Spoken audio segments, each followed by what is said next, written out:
देखिए कल हमने आपको खंडस समाकलन का फॉर्मूला बताया था। फॉर्मूला कुछ इस तरह था, f x g x d x बराबर एफ एक्स ऐसे लिखेंगे, integration of g x minus integration of f x का डेरिवेटिव जी एक्स का इंटीग्रेशन, और इन दोनों का जो प्रोडक्ट आएगा उस पूरे का इंटीग्रेशन। तो सबसे पहले हम ये क्वेश्चन लेके चल रहे हैं, बहुत ही महत्वपूर्ण सवाल है। आई बराबर ई की घात ए एक्स साइन बी एक्स। कुछ सवालों में ए का मान 1, बी का मान 2, इस तरह से खंडस करेंगे। आइलेट रूल लगाएंगे। आइलेट रूल हमने कल बताया था आपको।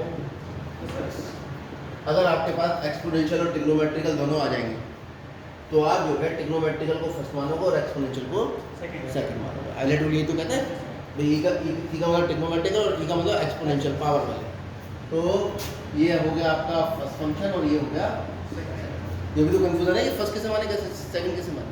तो क्या होता है भाई, खंडस समाकलन 2 का अगर मल्टीप्लाई हो रहा है, पहला वाला तो ऐसे लिख देते हैं, दूसरे वाले का इंटीग्रेशन होता है। देखो सूत्र लिखो, माइनस पहले वाले का अपकलन होता है। साइन का अपकलन कितना आएगा, cos bx इंटू बी, क्योंकि x के साथ नहीं आ रहा है। फिर दूसरे वाले का समाकलन e की घात x का समाकलन e की घात ax अपॉन a। e की घात x का e की घात x होता है और इसकी गुणांक जो भी होगा उससे भाग कर दो इंटू dx। तो आपके पास आ गया साइन bx e की घात ax अपॉन a, इसका integration minus b upon a integration of e की घात ax cos bx dx। तो कुछ भी नहीं हुआ। फिर एक समस्या फंस गए, खंडस एक बार और लगाओ, एक बार और लगाओ, क्योंकि इंटीग्रेशन तो फिर से ऐसे ही बन गया जैसे था। ये तो चलो हल हो गया। अब इंटीग्रेशन एक बार और लगाते हैं, तो किसे फर्स्ट मान है, ये फर्स्ट फंक्शन और ये सेकंड फंक्शन। तो ये आएगा e की घात ax sin bx upon a minus b upon a। अपनी जगह यहाँ बड़ा ब्रैकेट लगा देंगे, भूल जाते हैं बच्चे। तो पहला फंक्शन तो ऐसे लिखेंगे cos bx, ठीक है। एक गलती कर गए कि जब हम साइन का इंटीग्रेशन लिखेंगे तो माइनस कॉस आएगा, तो ये माइनस का होगा और माइनस बाहर आके ये, ठीक है। पहला फंक्शन ऐसे लिखेंगे, e की घात x का इंटीग्रेशन e की घात ax बटा a माइनस इंटीग्रेशन ऑफ, ठीक है। नहीं सही तो है, डिफरेंशिएशन किया है ना। पहला फंक्शन लिखा है, दूसरे का इंटीग्रेशन किया है, माइनस पहले जो फंक्शन था उसका डिफरेंशिएशन किया है। तो साइन का डिफरेंशिएशन तो पॉजिटिव आता है, ठीक है, ठीक है। ज़्यादा सोच लिया। ये sine B cos B x लिखेंगे, ई की घात एक्स का ई की घात एक्स बटे माइनस, अब पहले फंक्शन का डेरिवेटिव यानी कॉस का कितना होगा, साइन बी एक्स, और वो भी माइनस का, तो ये प्लस हो जाएगा और साथ में बी आएगा, और ई की घात एक्स का ई की घात एक्स अपॉन ए, क्योंकि इन दोनों प्रोडक्ट का इंटीग्रेशन। समझ में आ गया।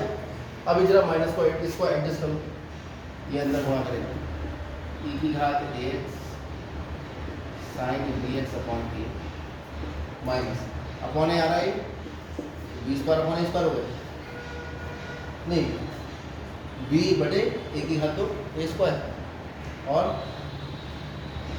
cos bx e की घात a।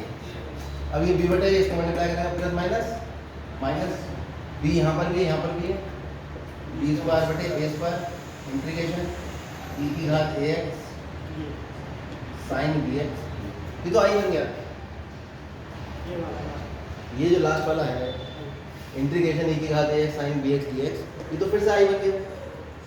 अब इसे करते रहोगे अनंत काल तक होता रहेगा, ठीक है। एक बार इंटीग्रेशन किया, फिर कॉस आ गया, फिर एक बार इंटीग्रेशन किया, फिर वही आ गया जो क्वेश्चन था। तो इसको आई लिख दो, ये इसके करने का तरीका है।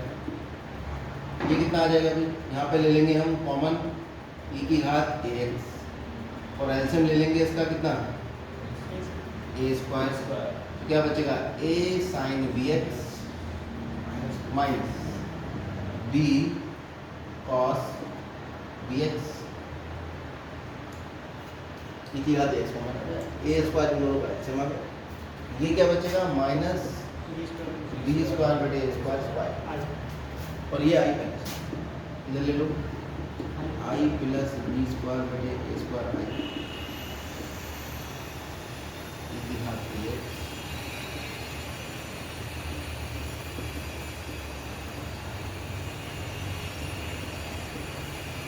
अब आई कॉमन ले लो और ए स्क्वायर एलसीएम ले लो, ये कितना आएगा ए स्क्वायर प्लस बी स्क्वायर। क्यों? अरे ए स्क्वायर एलसीएम ले लो दोनों में, तो a square plus b square आएगा, आई कॉमन निकाल कितना आ गया हमारे पास e की घात एस बटे a square into a sine dx minus b cos. तो ए स्क्वायर से ए स्क्वायर कैंसिल, कुल मिला के आई बराबर आ गया e की घात ax बटे a square plus b square into a sine minus b cos. ठीक है, इसी के बेस पे उदाहरण नंबर 21 दे रखा है, आप इसे करके देखना। ठीक है, उत्तर आपके पास यहाँ ए का मान 1 रख लेना और बी का मान भी 1 रख लेना।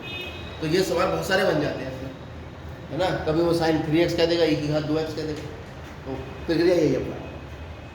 आगे बढ़ते हैं, अब देखते हैं इस प्रकार का अगर व्यवस्था है इंटीग्रेशन ऑफ e की घात x fx plus f dash x। अगर इस तरह का इंटीग्रेशन है तो उसका आंसर कैसे निकलेगा? इस तरह का इंटीग्रेशन का मतलब है कोई फंक्शन और उसमें जुड़ रहा है उसका डेरिवेटिव, कोई फंक्शन है उसमें जुड़ रहा है उसका डेरिवेटिव, तो उसका आंसर क्या आता है निकाल के देखते हैं। भाई ये तो होगा e की घात x fx प्लस e की घात x f डैश x। ठीक है, dx अलग अलग कर लो इंटीग्रेशन, e की घात fx dx प्लस e की घात x f डैश। ठीक है, ये अलजेब्रिक फंक्शन या कैसा भी फंक्शन हो सकता है। इसको फर्स्ट फंक्शन मान लो और इसको खंडस लगा दो, उसको छेड़ाछाड़ी बिल्कुल नहीं करनी, ऐसी छोड़ दो। क्या है भाई खंडस का फॉर्मूला? fx तो ऐसे लिखेंगे, e की घात x का इंटीग्रेशन e की घात x हो गया, ऐसे तो होता है। पहला फंक्शन ऐसे लिखो और दूसरे फंक्शन का इंटीग्रेशन माइनस पहले फंक्शन का डेरिवेटिव और दूसरे फंक्शन का इंटीग्रेशन, ये ऐसे लिख देंगे हमने। ये दोनों एक दूसरे से कट जाएंगे, जैसे ये कटेंगे ये आ जाएगा आपके पास fx e की घात x।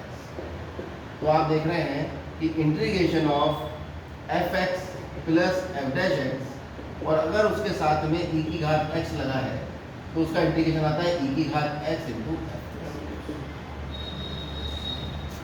क्या है? e की घात x की गुणा में कोई फंक्शन और उसका डेरिवेटिव, तो उसका इंटीग्रेशन आएगा e की घात x वो वाला फंक्शन। जैसे मैं तुमसे डायरेक्ट आंसर पूछता हूँ, एक क्वेश्चन मैंने दे दिया i बराबर e की घात x sin x plus cos x dx। बताओ क्या आएगा आंसर इसका? e की पावर x sin x, क्योंकि sin x का डेरिवेटिव cos x। अगर मैंने ये क्वेश्चन इस तरह से दे दिया e की घात x sin x minus cos x, नहीं cos x minus sin x, मैंने sin x minus cos x ही दे दिया, क्या करोगे बोलो? पहले माइनस कॉमन ले लो, ये माइनस ये प्लस cos का डेरिवेटिव माइनस साइन, आंसर आएगा माइनस e की घात x cos x और dx को लिखना है। तो कंपटीशन में जब इस तरह के क्वेश्चन आते हैं तो उनको बहुत ज़्यादा हल करने की आवश्यकता नहीं होती है। e की घात x देखो, ब्रैकेट देखो, एक फंक्शन दूसरे का डेरिवेटिव अगर दिख रहा है तो डायरेक्ट आंसर उसमें आपको तुरंत दिख जाएगा। ठीक है, उतारो इतना काम, फिर देखते हैं।